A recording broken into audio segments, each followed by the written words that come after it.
Imagine standing in a medieval courtroom. The air stinks of sweat, wax, and fear.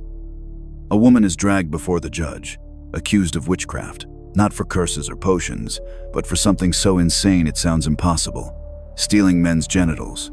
The records say she kept them writhing in a bird's nest, feeding them oats and corn like animals. And across town, a pig is chained beside its owner, accused of sleeping with him. Both man and animal face the same sentence: death by fire. The pig is even dressed in human clothes, because the law declared that animals could share in human sin. And here's the part that should make your skin crawl. This wasn't legend. These were real trials, written down in court records. And they were only the beginning. Medieval Europe's sexual laws were so twisted, so insane, that later historians tried to bury them, embarrassed that anyone ever believed such things. Forget the Hollywood version of the Middle Ages, the noble knights, the chaste queens, the silent monks. The truth was darker, weirder, and far more human. It was a world where judges could order a wife to manually prove her husband's potency in court, where doctors prescribed orgasms as medicine for women's wandering wombs, where the law said if a woman became pregnant after an assault, it meant she had enjoyed it so legally it wasn't assault at all. These aren't tavern stories or bawdy jokes. They come from official sources: penitential handbooks written by priests, medical treatises copied in monasteries, and court records preserved for centuries. Even the drawings in the margins of manuscripts tell the story. Nuns calmly plucking penises from trees, pigs dressed in cloaks awaiting execution. To us, it feels absurd. To them, it was law. Why does this matter? Because in the Middle Ages, sex wasn't just private. It wasn't something hidden behind doors. It was controlled, judged, and punished by the most powerful institutions of the time. The church, with its endless rules about when and how couples could touch. The courts, with their bizarre trials and humiliations. And the medical establishment, twisting ancient theories into dangerous doctrines. Together, they turned human desire into a battlefield of power. Every grotesque case, the stolen genitals, the animal trials, the public punishments, wasn't just madness. It was part of a system designed to keep people terrified of their own bodies, to remind them that even their most intimate acts could become evidence of sin. So when we talk about medieval sexuality, we're not just talking about bizarre trivia. We're uncovering the way shame was weaponized, the way myths about women's bodies justified cruelty, and the way fear of desire kept an entire society under control. And the echoes of those beliefs about purity, about women's bodies, about who gets to define consent, still ripple into the modern world. Welcome to Silent Historian, the channel where history's darkest secrets are dragged out of the shadows. If you're ready to dive deeper into this twisted past, type "ready" in the comments so I know you're with me. If it already feels too insane, just hit the like button instead. Either way, your action gives me the strength to keep going, because you are the reason this channel exists. You are my motivation. Together, we'll uncover the truths that history tried to bury. Let's start with the institution that claimed to control it all: the medieval church. Imagine being newly married in 13th century France. You want to be intimate with your spouse, the person the church itself bound you to in holy matrimony. Simple, right? Wrong. The church had created a sexual calendar so restrictive that historians today have made literal flowcharts just to keep track of it. No sex on Sundays, that was the Lord's Day. No sex on Fridays, that was the day Christ died. Thursdays? Off limits too, in honor of the Last Supper. All of Lent? 40 days of abstinence. Advent? 4 weeks. And don't forget dozens of saints' feast days sprinkled throughout the year. Now add biology into the mix. Was your wife menstruating? Forbidden, she was considered unclean. Had she just given birth?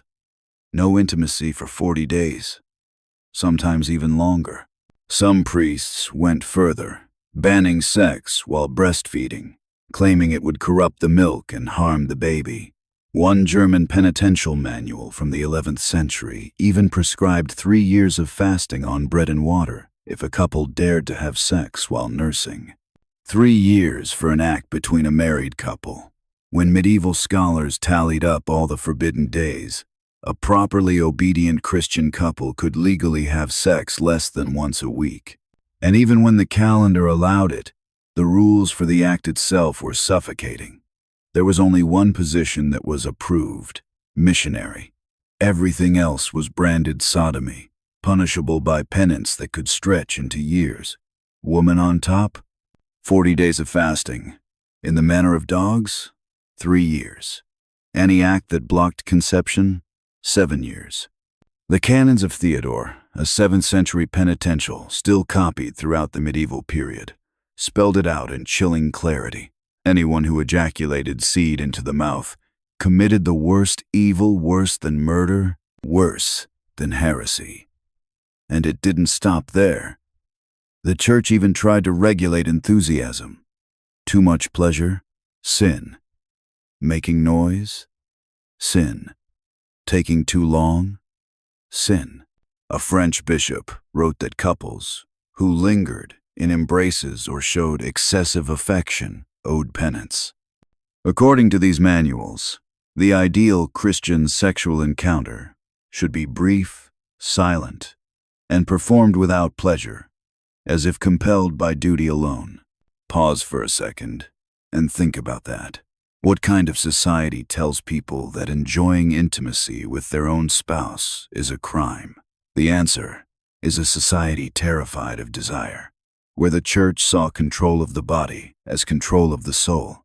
But here's the hypocrisy. The same priests who preached these impossible rules were breaking them constantly.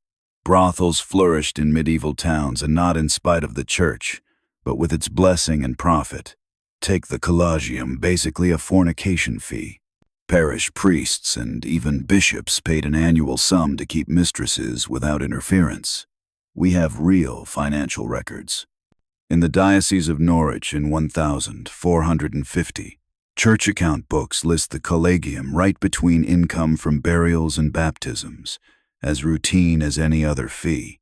In some German territories, up to 1/3 of parish priests were paying these mistress taxes.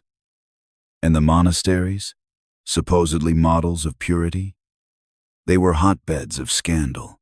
One infamous case comes from England in the 12th century. A young nun at Wotton Abbey, forced into the convent as a child, became pregnant by a lay brother. When discovered, the other nuns didn't just expel her or report her. According to the chronicler Aelred of Rievaulx, they forced her to castrate her lover with her own hands. Then one senior nun shoved the severed organs into the pregnant girl's mouth. The chronicle claims her pregnancy then miraculously disappeared, interpreted as divine absolution, and the abbey welcomed her back. To them, this wasn't a crime. It was purification. When you hear stories like this, it's easy to dismiss them as grotesque extremes. But they weren't just isolated incidents. They reflected a deeper pattern. The church built a system where sex was so tightly policed that shame and violence became the default tools of control. And then, in staggering hypocrisy, the very people writing the rules broke them for profit or pleasure. For medieval Christians, sexuality was a paradox. On one hand, manuals like the Penitentials of Burchard of Worms listed hundreds of sexual sins and their punishments. On the other, city governments and bishops literally ran licensed brothels, collecting taxes from the very acts they condemned. So what does this tell us? First, that desire didn't disappear just because the church banned it. People still found ways, and institutions found ways to profit from it. Second, that when power tries to deny basic human nature, the result isn't purity, it's corruption and cruelty. And the echoes linger. Even today, some religious and cultural groups treat sex as something to fear or control, framing pleasure as dangerous.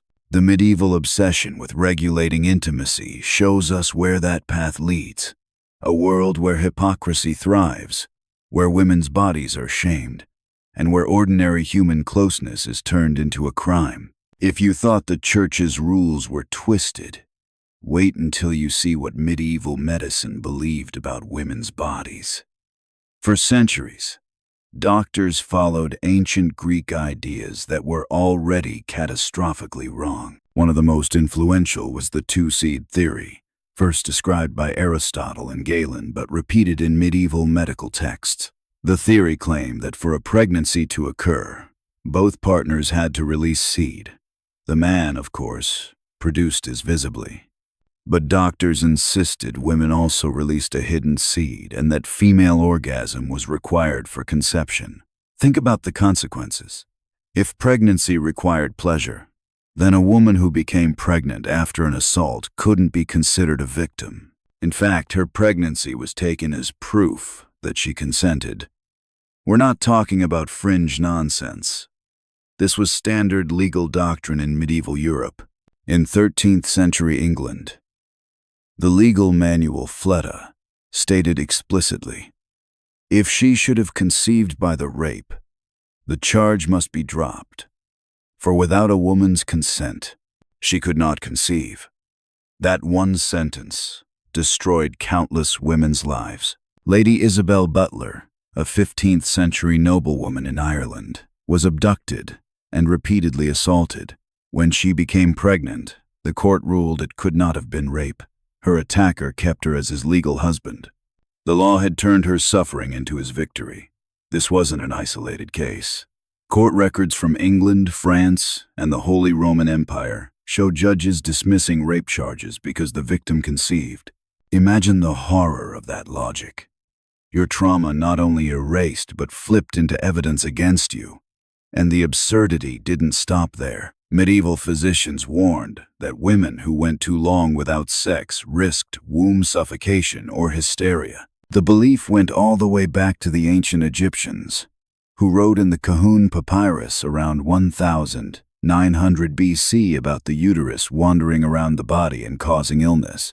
Hippocrates repeated it, Galen spread it, and medieval doctors absorbed it like gospel. They genuinely believed the uterus was restless, that it could drift up toward the chest, press against the heart, and cause fainting, seizures, even emotional outbursts. Their cure? Sex. For married women, that meant regular intercourse. For widows or unmarried women, doctors prescribed something else. Manual stimulation by a midwife or healer to provoke orgasm and restore balance. Yes, you heard that right. Medieval doctors literally prescribed medical orgasms as treatment. And this wasn't some whispered taboo. It was written in medical treatises and taught at universities like Salerno and Montpellier. Over time, this bizarre practice carried forward into the Renaissance and even the 19th century, where doctors in England and America used pelvic massage to treat hysteria.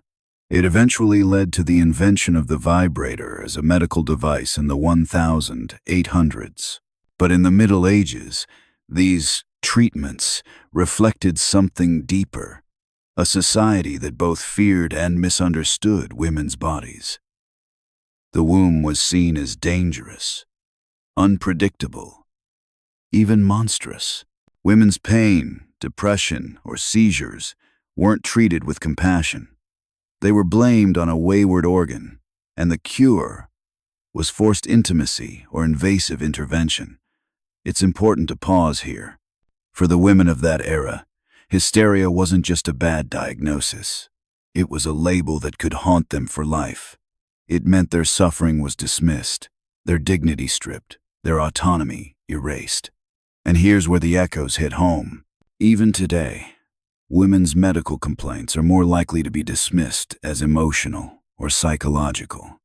Modern studies show women wait longer for pain medication in emergency rooms than men with the same symptoms.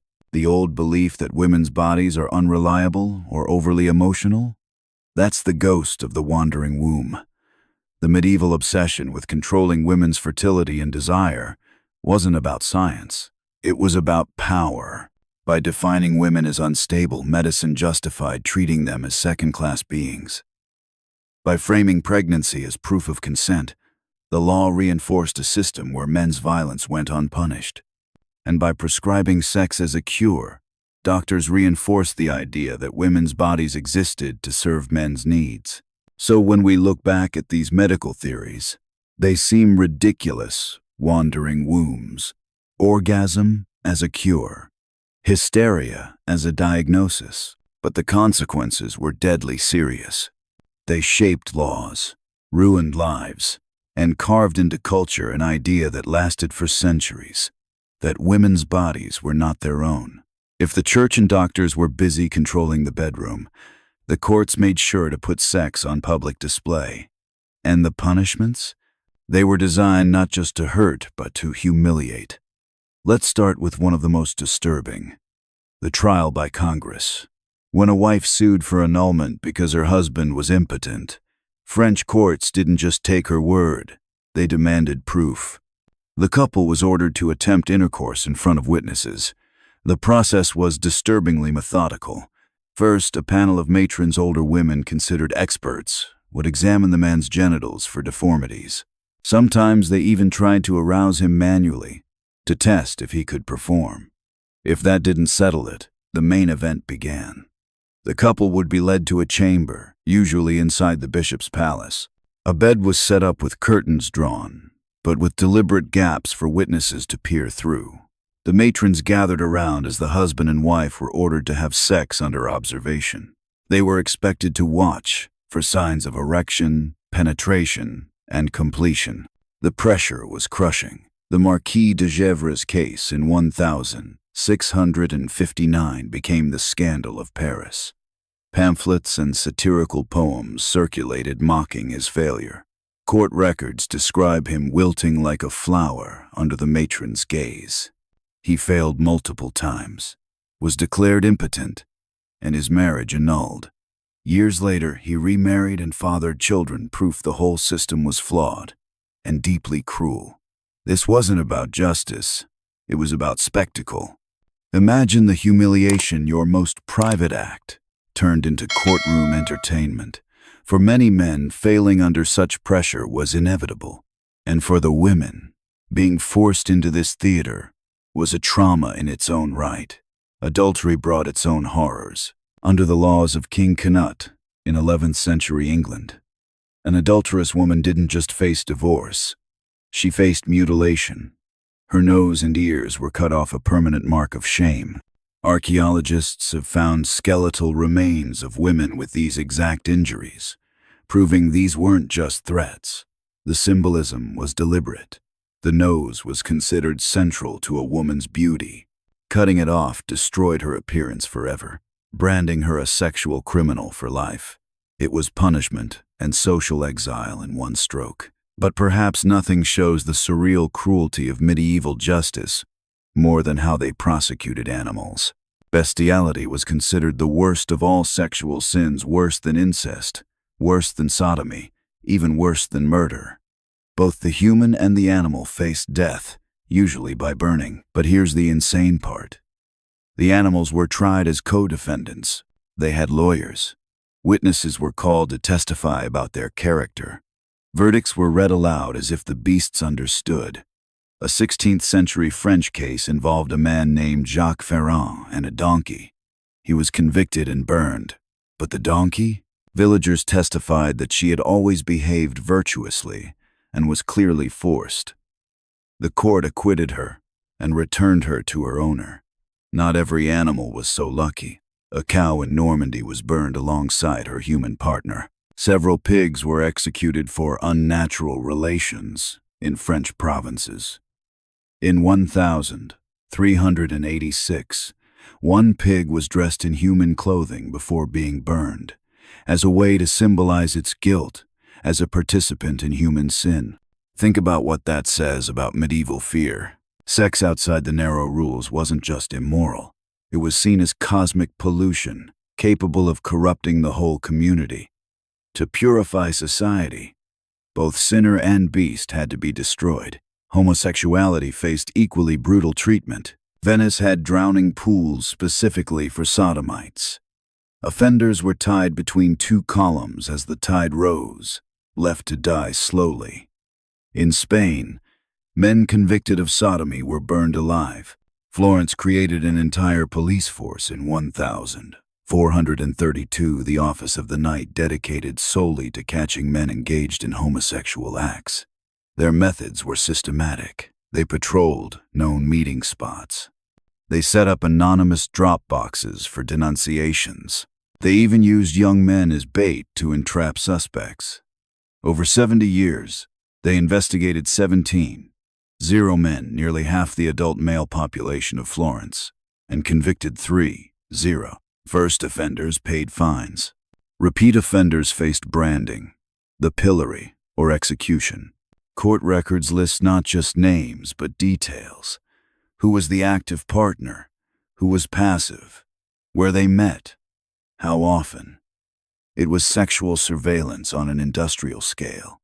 And when disaster struck, sexual deviants became convenient scapegoats. During the Black Death in the 1340s, cities like Bruges executed men accused of sodomy, claiming their lust had poisoned the air. One man, Jean Vanerdon, was burned at the stake in 1348. The court declared his unnatural lusts had caused the plague itself. What all these punishments show us is that medieval justice wasn't about truth. It was about control through fear and public shame. Sex crimes were punished more harshly and more publicly than theft or assault. Because the body wasn't private, it was a stage where morality, religion, and politics all performed. And here's the haunting part. The instinct to turn private scandal into public spectacle hasn't vanished. Today, trials by Congress don't happen in bishops' palaces, but humiliation still plays out online. Social media shaming, leaked private acts, and viral scandals echo the same logic. Control people by exposing their most intimate selves. The medieval world may feel distant, but its obsessions with watching, judging, and punishing desire are disturbingly familiar. By the late Middle Ages, fear of sexuality had merged completely with fear of the supernatural. To medieval minds, lust wasn't just sin, it was witchcraft. The infamous 1487 manual Malleus Maleficarum, the Hammer of Witches, reads less like a book on theology and more like an obsession with sex. Written by inquisitors Heinrich Kramer and Jacob Sprenger, it became the guidebook for witch trials across Europe. And it's obsessed with one thing: how witches supposedly corrupted men through their bodies. According to the text, witches could literally steal men's genitals. Not symbolically, literally. The book claims witches collected them by the dozen, storing them in boxes or birds' nests, where they writhed like living creatures, and were fed oats and corn. One story even describes a man climbing a tree to retrieve his stolen penis, only to be told by the witch he couldn't take the largest one because it belonged to the parish priest. As insane as it sounds, inquisitors believed it. Women were tortured into confessing that they had stolen male members through magic. Some were executed for it. And this wasn't considered folklore, it was treated as serious, scholarly knowledge. Artists reflected the belief. A mural painted in Tuscany in 1265 shows women calmly plucking penises from a tree like fruit. Medieval manuscript margins include illustrations of nuns gathering genitals in baskets. To us, they look like dark humor. To them, they were proof of the devil's power at work. But genital theft was just one part of a larger paranoia. Heresy and sexual deviance became inseparable. When King Philip IV of France wanted to destroy the powerful Knights Templar in 1307 and seize their wealth, he accused them not of financial crimes, but of sexual ones. The charges? That Templars spat on the cross, kissed each other's anuses during initiation, and engaged in homosexual orgies. Tortured Templars confessed to anything. The accusations stuck, and the order was dissolved. What mattered wasn't truth, but that medieval society was primed to believe sexual deviance and heresy always went hand in hand. The witch hunts of the 15th and 16th centuries took this to their extreme. Women were accused of sex with the devil, of flying to Sabbaths where orgies replaced the Mass, of corrupting men through lust. and the trials were filled with sexual humiliation, stripping women naked for inspection, searching their bodies for the witch's mark, forcing confessions of obscene acts under torture. Why? Because fear of female sexuality was the deepest root. The church had long framed women as gateways of sin Eve tempting Adam. Now, that fear merged with the fear of heresy, producing a hysteria that killed tens of thousands. What's striking is how often accusations targeted women who stepped outside narrow roles. Midwives accused of using magic, widows blamed for seducing young men, outspoken women charged with corrupting others. In other words, women who claimed independence. Labeling them as witches turned their defiance into evidence of evil. And just like earlier medieval medicine, the witch hunts medicalized female suffering. Women with seizures, depression, or reproductive issues weren't treated, they were branded as witches. Their bodies became proof of devilish influence. The paranoia had a purpose. By tying sexuality to witchcraft and heresy, authorities could weaponize fear against anyone who threatened their power. Lust wasn't just shameful, it was treason against God. And the punishment was fire. It's easy to laugh at stories of penis trees or donkey trials, but the witch hunts remind us how dangerous these fears became when combined with political ambition. Behind every bizarre image was real violence.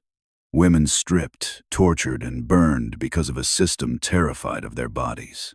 And here's the uncomfortable truth. The idea that women's sexuality is dangerous hasn't vanished. It still surfaces in purity culture, in laws policing women's bodies, in rhetoric about temptresses leading men astray. The Middle Ages may be over, but the fears they codified echo forward. When we see old murals of penis trees or read the Malleus Maleficarum, it feels absurd. But for medieval Europe, it was deadly serious. And for the women caught in its grip, it wasn't just superstition, it was a death sentence. Some Aztec rituals blurred lines between devotion and horror. Others obliterated those lines entirely. The most extreme rites revealed not just a people feeding gods, but a civilization willing to walk into the abyss if it meant the cosmos would continue. Xipe Totec the Flayed One demanded the most grotesque spectacle. Captives fought Aztec warriors in ritual combat, armed with feathered clubs, doomed from the start. When they fell, obsidian knives tore their hearts free, and their skins were stripped away. Priests pulled those dripping hides over their own bodies, parading through the city like walking corpses. For 20 days they wore them as flesh decayed, maggots writhing beneath the seams, the stench of rot following them into marketplaces and plazas. Archaeologists at the Templo Mayor uncovered flayed skull masks and stone carvings of skin-shedding figures beside maize, confirmation of rites described in codices. Spanish friars claimed the horror went further, that sexual acts were performed by men, cloaked in rotting skins, fusing lust with death.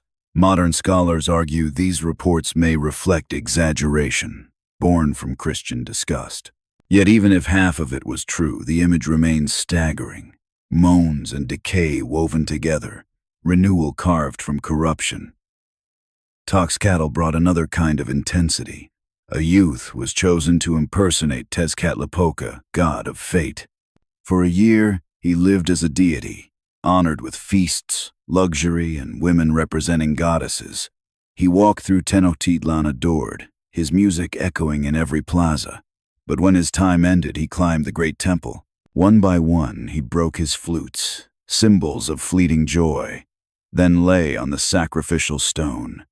His heart was cut out as the crowd roared. To the Aztecs, his pleasures had ripened the offering, making his final death release even greater energy. Sahagun's informants described it plainly.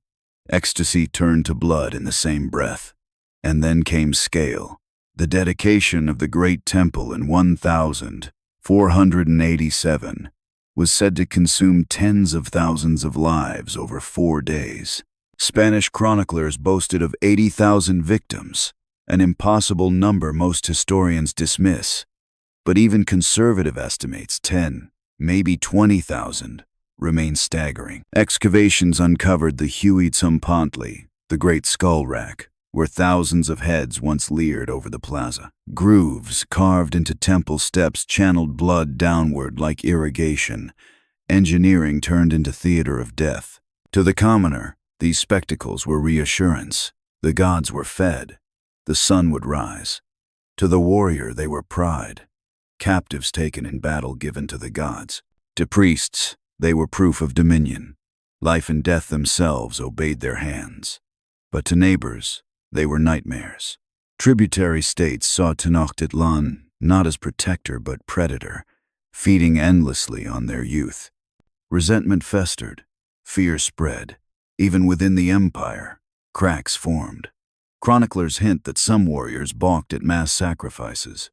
Priests whispered doubts, wondering whether the gods truly demanded so much. But hesitation was swallowed by drums. Doubt was drowned in chants. Once begun, the rituals could not stop. Modern scholars wrestle with the truth. Spanish sources inflated numbers, added lurid details to justify conquest. Yet archaeology strips away denial. Flayed masks, child burials, skull towers, all attest that the Aztecs merged fertility and blood on a scale unmatched in the ancient world. The Spaniards may have embellished, but reality was already dark enough. By the early 1500s, the Aztec ritual machine was running at full force, magnificent, terrifying, unstoppable. Each cut of the obsidian blade, each scream from the temple steps, was meant to stave off apocalypse. Yet those same screams gave enemies fuel. The Empire's cosmic duty became its greatest liability, the very rituals that sustained it painting a target on its heart. The drums still pounded, the knives still rose and fell. But beyond the lakes of Tenochtitlan, enemies gathered, armed not only with steel but with stories of horror.